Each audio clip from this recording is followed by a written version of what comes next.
Hey everyone, we're here showing the process for the loaded potato soup. We're going to do this in 2 small batches to speed up the video. So first I want to show the margarine, the bacon, the ham, and the onions. We start with that on high heat until we have caramelization and kind of move that around. You can see where it's kind of sticking to the bottom of the pot, and the bottom of the pot has a little brownness to it. All the fat has rendered out of the bacon, and we are good to go. The onions are translucent, they're soft, everything's nice caramelized brown color. If we don't get it to this point, we're not going to get the color or the flavor on the soup.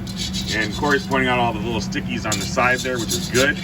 So once we get that, we're going to add our broth, our cream, our base, our seasonings. So we're adding everything, and here goes the water. And we're not going to add all this on the video. You get the picture of that. So the next would be the cream, the seasoning, and the potato pulp. Okay, there goes the seasoning, the base. We don't have to stir water with the base prior to. That's already incorporated into that stock recipe, into the water. Okay, so the only thing we don't have in here yet that we're not going to add here on the video is the cream. But once we add the cream to it, now we're going to go over to this pot. And you can see how this is already boiling. It's got a slow simmer, or a slow boil, or a strong simmer, and you can see the bubbles are on there. Now, Corey just mixed up the cornstarch in the water, cold water, and we're making sure that that's nice and fluid. There's no sticky lumps or anything like that inside the bowl.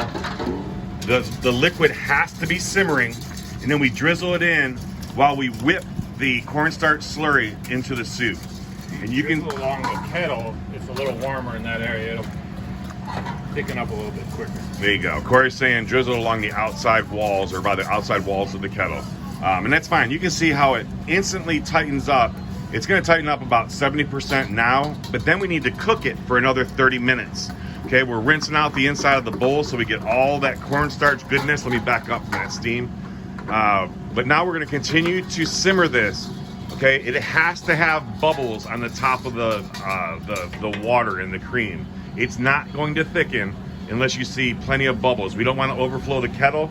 Today we're using number 7 as a nice little simmering point. Your kettle may be a little different. It's going to take a little trial and error. It's not going to be full blast, but it should be between 6 and 8 on your kettle. Simmer this out for 30 minutes. Let it thicken by itself. Put it in the storage containers, cool it, and you should be good to go. Call me with any questions. Thanks. Bye.